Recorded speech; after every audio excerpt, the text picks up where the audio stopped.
Hello जी, अस्सलाम वालेकुम। आज की जो वीडियो है वो 7 प्रिंसिपल्स ऑफ इफ़ेक्टिव राइटिंग है। इसका जो टॉपिक है आज की वीडियो का वो है 7 प्रिंसिपल्स ऑफ इफ़ेक्टिव राइटिंग। अब जो हम आज इस वीडियो में सीखेंगे वो ये है कि क्या होते हैं और ये कब आपके इस्तेमाल में आ सकते हैं और कब आपके लिए ये जो है वो मेरिट्स साबित हो सकते हैं। अच्छा जी, तो अगर आपको कॉर्पोरेट लेवल पे आइडियली कम्युनिकेट करना है, यानी कि टॉप नॉच लेवल पे आपको कम्युनिकेट करना है और आपको इफ़ेक्टिवली बिजनेस में अपने कम्युनिकेट करना है, इफ़ेक्टिव लेटर्स लिखने हैं, इफ़ेक्टिव ईमेल्स प्रोड्यूस करनी है, इफ़ेक्टिव मेमोज लिखने हैं, तो उसके लिए आपको 7 प्रिंसिपल्स जो हैं वो 7 प्रिंसिपल्स ऑफ इफ़ेक्टिव राइटिंग या 7 C's ऑफ इफ़ेक्टिव राइटिंग भी कहलाते हैं। ये आपको अपनी राइटिंग में अप्लाई करने होंगे। अगर आप ये अप्लाई करते हैं तो आप जो है वो बेहतरीन तरीके से, बिल्कुल एथिकल तरीके से आप जो है कॉर्पोरेट लेवल पे कम्युनिकेट कर पाएंगे। यानी कि आप अगर फॉर एग्जांपल कोई ब्लॉग प्रोड्यूस कर रहे हैं और आप उसमें 7 principles of effective writing apply करते हैं तो वो ब्लॉग बिल्कुल आइडियल होगा। आइडियल से मुराद क्या है, ना वो ज़्यादा छोटा होगा ना वो ज़्यादा बड़ा होगा, ऑडियंस के इंटरेस्ट के एन मुताबिक होगा और आपको जो आपके डिज़ायर्ड रिज़ल्ट्स हैं वो अचीव करवाने में मदद करेगा। ये वीडियो खुसूसी तौर पर CA और CMA स्टूडेंट्स के लिए है। CA में AFC लेवल के जो स्टूडेंट्स हैं उनके लिए ये बहुत इंपॉर्टेंट है, और CMA में जो operational level 1 business communication and report writing जो पेपर होता है उसके लिए भी ये वीडियो काफ़ी उन स्टूडेंट्स के लिए भी वीडियो काफ़ी इंपॉर्टेंट है। तो विदाउट एनी फर्दर डिले, बिस्मिल्लाहिर्रहमानिर्रहीम, let's start. Okay fine, now 7 C's of effective communication, इसको मैंने जो सा डिफ़ाइन कर दिया है। In order to produce effective messages we need to take care of certain specific communication principles. These principles can affect our oral and written communication positively. अगर आपको effective messages produce करने हैं तो आपको कुछ सर्टेन कंडीशंस का, certain principles का ख्याल रखना पड़ेगा, और वो क्या कहलाते हैं, वो हैं बेसिकली 7। ठीक है, इस तरीके से ना आप खाली रिटन कम्युनिकेशन को बट अपनी ओरल कम्युनिकेशन को भी बहुत पॉजिटिवली इन्हांस कर सकते हैं। सही है, these principles help us to adapt our communication according to our audience. These principles are called 7 C's. The names are given as under. So first one is completeness, second conciseness, third consideration, fourth clarity, fifth concreteness, sixth courtesy, and seventh is correctness. Okay, alright, तो हम जो पहले C को देख रहे हैं वो है कंप्लीटनेस। ओके, अच्छा जी, अब ये है कि 7 C's जो हैं वो एक वीडियो में कवर करना बहुत है, तो मैंने ये डिसाइड किया है कि हम 2 C's at a time at a video हम देखेंगे, ताकि जो है वो आप पे भी बर्डन ना पड़े और हम जो है इफ़ेक्टिवली इसको कॉम्प्रिहेंड कर सकें। क्योंकि अगर हम 7 C's एक साथ पढ़ेंगे तो वो काफ़ी लंबी वीडियो भी हो जाएगी और मज़ा भी नहीं आएगा। तो हम 2 C's एट अ वीडियो पढ़ेंगे, ठीक है। अच्छा, अब हम पहले कंप्लीटनेस को डिस्कस करने जा रहे हैं। A message is considered complete when it contains all the necessary information that the receiver seeks and needs to know to respond to the message without seeking any supplementary information. Message complete कब होता है, जब उसमें वो सारी information मौजूद हो जो कि ऑडियंस को चाहिए, रिसीवर को चाहिए, ताकि वो आपके मैसेज का जवाब जो है दे सके without seeking any supplementary information. यानी कि वो जब आप उसको कुछ लिखें, आप उसको कोई लेटर दें, कोई ईमेल दें, या कोई भी आप उसको डॉक्यूमेंट दें, जब भी आप उससे कम्युनिकेट करें तो वो कंप्लीट हो, उसमें सारे क्वेश्चंस के आंसर्स मौजूद हों। ये ना हो कि वो बाद में जो है वो उनके आंसर्स ही तलाश करता रह जाए। अगर ऐसा होगा तो फिर वो कंप्लीटनेस उसमें मिसिंग होगी।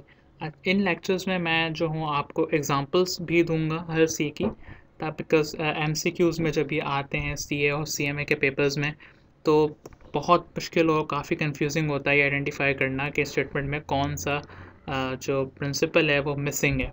तो इसमें जो है इस वीडियो में मैं कोशिश करूँगा कि आपको इनकी एग्जांपल्स अच्छे से दूं, ताकि आपको समझ में आ जाए कि क्या सिनारियो होगा और क्या चीज़ मिसिंग होगी और सेंटेंस किस तरह का होगा, तो आप आइडेंटिफाई कर पाएँ कि कौन सा सी बेसिकली मिसिंग है। अब कंप्लीटनेस के लिए आपको डेफिनेशन इसकी समझ में आ गई है। अब हम बताएंगे कि actions necessary to ensure completeness in message. ऐसा क्या करें कि आपका जो मैसेज है वो कंप्लीट हो जाए। इसके लिए 3 पॉइंट्स जो हैं वो आपके सामने है। पहला पॉइंट है answer all the questions asked by the receiver. सही है, जितने सवाल रिसीवर ने आपसे पूछे आपने सबके जवाब देने without skipping a single one.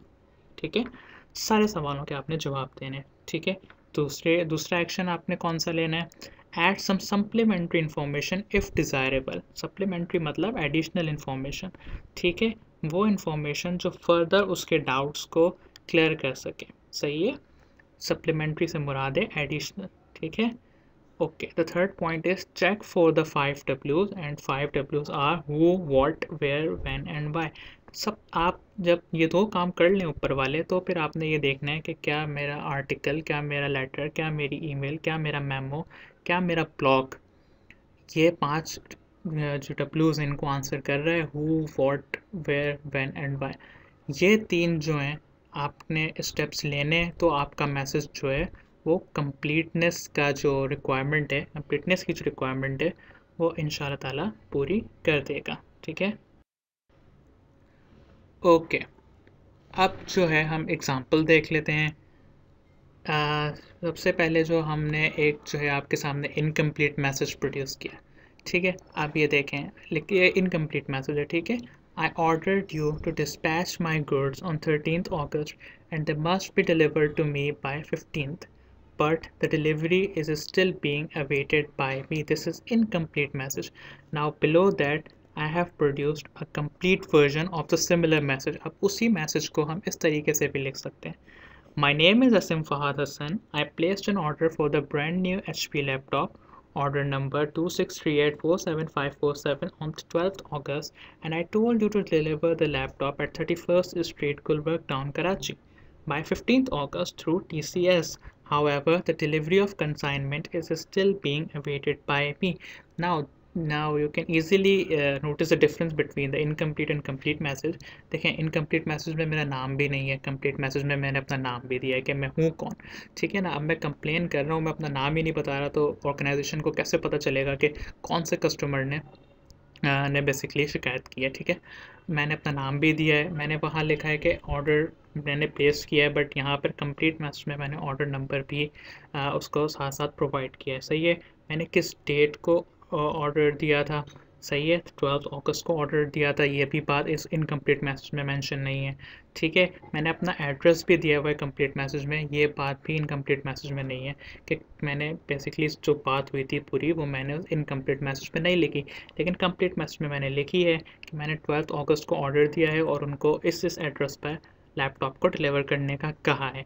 इसके बाद मैंने वो सर्विस भी बताई है जिसके थ्रू मुझे लैपटॉप चाहिए, विच इज़ TCS। ठीक है, उसके बाद मैंने कहा है कि अभी तक आपका जो कंसाइनमेंट है, जो मेरा लैपटॉप है, वो मुझे नहीं मिला है। So this is the proper way, this is how you make your message complete. ठीक है, जो पहला मैसेज आप देखें उसमें कुछ भी डिटेल्स नहीं है, बस सिंपल आपने ये लिख दिया है कि मैंने आपको 13 अगस्त को कहा था कि वो डिस्पैच हो जाएगा और डिलीवर हो जाएगा 15 को, पर लेकिन डिलीवरी अभी तक नहीं आई है। तो इतनी बात करना जो है वो बिज़नेस लेवल पे मुनासिब नहीं होता।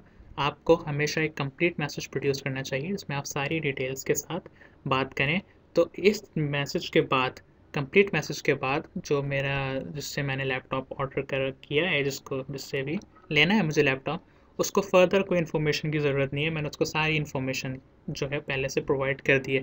अगर मैं इनकम्प्लीट मैसेज भेजता तो वो उसका दोबारा मुझे मैसेज आता है, वो कहता है कि भाई आप हैं कौन है और मुझे सारी डिटेल्स दें। जिससे क्या होता है कि मैं दोबारा एक मैसेज प्रोड्यूस करता जिसमें मैं उसको डिटेल्स देता, इससे प्रोसेस लेंदी होता और जो मेरा डिज़ायर्ड रिज़ल्ट है, जो मुझे प्रोडक्ट अपनी चाहिए, उसको मिलने में मज़ीद देर होती। तो इसलिए कंप्लीटनेस जो है वो बहुत सिग्निफिकेंट है और काफ़ी इम्पोर्टेंट है। उम्मीद है आपको ये एग्ज़ाम्पल समझ में आई होगी। ओके जी, तो अपना अगला जो हमारा प्रिंसिपल है वो है कंसाइसनेस। ठीक है, now what is conciseness? Definition is given here. Conciseness means saying something in the fewest possible words without sacrificing other C qualities.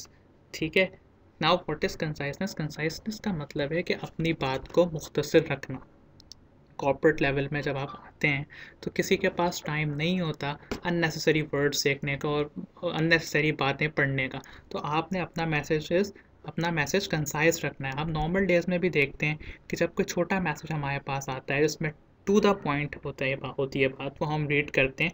जबकि कोई बड़ा मैसेज आता है, किसी ने बहुत लंबी चौड़ी डिटेल, अननेसेसरी लंबी चौड़ी डिटेल दे दी हो, तो वो हम मैसेज पढ़ने में थोड़ा सा घबराते हैं, थोड़ा सा उकताते हैं कि भाई अब इतना बड़ा मैसेज कौन पढ़े। तो कंसाइसनेस का मतलब ही यही है कि आपने अपनी बात मुख्तसरन करनी है, ठीक है, विदाउट सेक्रीफाइसिंग अदर्स की क्वालिटीज़, ठीक है। इसमें यह भी है कि आप अपनी बात मुख्तसर ज़रूर करें, लेकिन ये ना हो कि आप अपनी मुख्तसर बात करते हुए जो है वो कंप्लीटनेस के फॉर एग्जांपल सी को भूल जाएं, कि आपने अपने मैसेज को छोटा करने के लिए, टू द पॉइंट करने के लिए आप जो हैं वो कंप्लीटनेस के प्रिंसिपल को भूल जाओ, मैसेज कंप्लीट ही ना हो, कुछ डिटेल आप उसमें से ओमिट कर दें। तो आपने ये भी नहीं करना और अपना मैसेज जो है वो शॉर्ट भी रखना है, ठीक है। Concise message saves the readers time and create goodwill. Concise message जो है वो आपके रीडर का जो इंपॉर्टेंट टाइम है वो भी सेव करता है और गुडविल भी क्रिएट करता है, यानी कि रीडर पे आपका इंप्रेशन अच्छा पड़ता है कि अगर आपका मैसेज है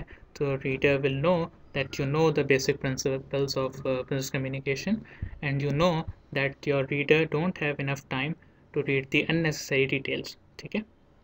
अच्छा जी, now actions necessary to ensure conciseness in messages। सही है, आपने वो क्या स्टेप्स लेने जिसके ज़रिए आपका मैसेज जो है वो कंसाइज हो जाएगा, सही है। अच्छा जी, तो पहला जो आपने जो लेना है एक्शन वो है शॉर्ट एंड वर्डी एक्सप्रेशंस, सही है। वर्डी एक्सप्रेशंस को आपने शॉर्ट करना है। फॉर एग्जांपल अगर मैं कहूँ due to the fact that, ये इट इज़ वेरी वर्डी, ठीक है। Due to the fact that की जगह मैं कह सकता हूँ सिंपली बिकॉज, या बिकॉज भी नहीं, मैं एज कह सकता हूँ, सिंस कह सकता हूँ। तो ऐसे मैंने जो वर्डी एक्सप्रेशन था जिसमें काफ़ी सारे वर्ड्स इन्वॉल्व हो रहे थे और जो लंबा हो रहा था अननेसेसरी तौर पे, उसको मैंने कंसाइज कर दिया by using a single word substitution, ठीक है। इसकी एग्जांपल भी आगे आपको दूंगा इंशाल्लाह। अच्छा जी, दूसरा पॉइंट है only relevant statement should be included, ठीक है। No one is interested in any other details aside the details which are discussed in your letters or which are related to the subject, ठीक है। किसी को और details की कोई परवाह नहीं है, सब वही चीज़ पढ़ना चाहते हैं जो कि इम्पॉर्टेंट है। सो प्लीज़ रेलिवेंट स्टेटमेंट्स ही डालें, कोई ऐसे स्टेटमेंट ना डालें जिसकी वजह से आपका रीडर जो है वो डिस्ट्रैक्ट हो जाए या उसको लगे कि भाई आप जो है उसका टाइम ज़ाया कर रहा है आपका डॉक्यूमेंट, ठीक है। अवॉइड अननेसेसरी रिपीटेशंस, सही है। आपने एक बात जो कह दी उसको प्लीज़ अवॉइड करें उस रिपीट करना, बिकॉज अननेसेसरी रिपीटेशंस जो है वो रीडर को इरिटेट करती है, ठीक है। इसकी एग्जांपल ऐसे हो सकती है कि जब आप प्रोनाउंस यूज़ नहीं कर रहे होते, आर्टिकल जो भी आपका है, जो भी आपने जितना भी भले ग्रामेटिकली परफेक्ट लिखा है वो बुरा लगने लग जाता है, सही है। आपने एक दफ़ा नाम यूज़ कर लिया, ज़रूरी है पता चलना चाहिए किसकी बात हो रही है, बट आफ्टर दैट आप उसके बाद अगर उसी का नाम दोबारा लिखे जा रहे हैं और प्रोनाउन यूज़ नहीं कर रहे, तो वो आर्टिकल जो है वो बुरा लगने लगता है और पता चलता है कि भाई अगला जो लिखने वाला है उसको प्रोनाउंस यूज़ करना नहीं आते, उसको पता ही नहीं है कि प्रोनाउंस एग्जिस्ट करते हैं। तो हमें इन सारी चीज़ों का ख्याल रखना होता है। ओके, अब हमें इसकी एग्ज़ाम्पल देखनी है। अब आप ये देखें, पहले जो सेंटेंस लिखा हुआ है, पहले जो पैराग्राफ लिखा हुआ है, इसमें कंसाइसनेस नहीं है, इट लैक्स कंसाइसनेस। अब आप ये पढ़ते हैं, will you please send us in the near future during month of June would be fine, or even July if you're presented for orders in June. July would be equally fine, if not a little better. 45 volumes of introduction to business communication. अब इसमें हर वो चीज़ है जो नहीं होनी चाहिए, ठीक है। लाइक इसमें जून जुलाई का कितनी दफ़ा मेंशन किया हुआ है, जब हम पीछे पढ़ के आ रहे हैं कि भाई आपको अननेसेसरी रेपिटेशन अवॉइड करनी है, ठीक है, ठीक है। ये वर्डी भी है और ये काफ़ी जो है इसमें अननेसेसरी रेपिटेशन हुई है, सही है। तो ये जो है कंसाइज नहीं है। इसका कंसाइज वर्जन, इसी चीज़ को हम मुख्तसरन ऐसे भी कह सकते हैं, please send by carrier van 45 volumes of introduction to business communication so as to reach us before July 31, ठीक है।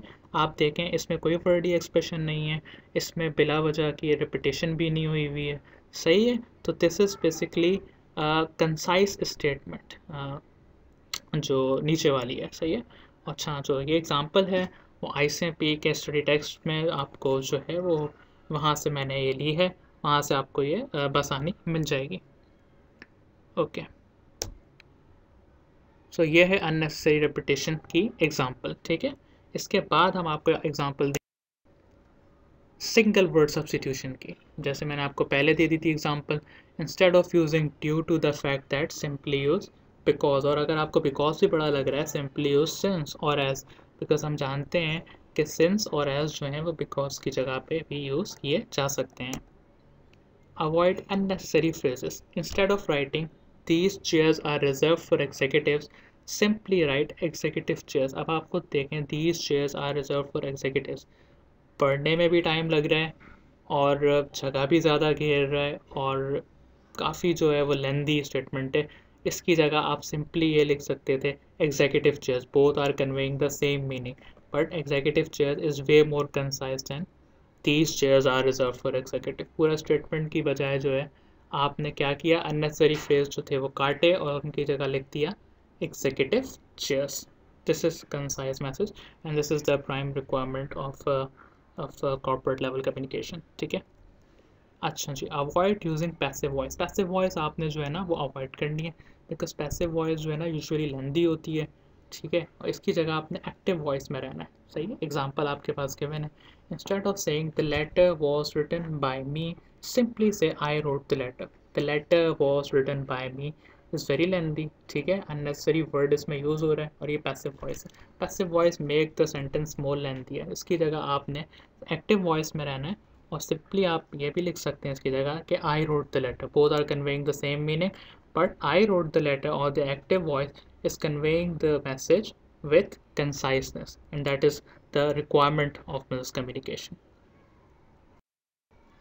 ठीक है जी, आई होप कि आपको ये वीडियो पसंद आई हो और मज़ीद चीज़ हम आने वाली वीडियोस में डिस्कस करेंगे। एक वक्त में हम 2 चीज़ यूँ डिस्कस कर रहे हैं ताकि वीडियो जो है वो लंबी ना हो और आपको अच्छे से समझ में आ जाए, क्योंकि ये टॉपिक काफ़ी डिटेल है।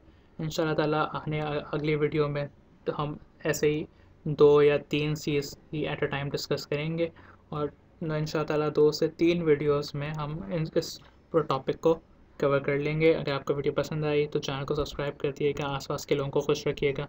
जज़ाकल्लाह।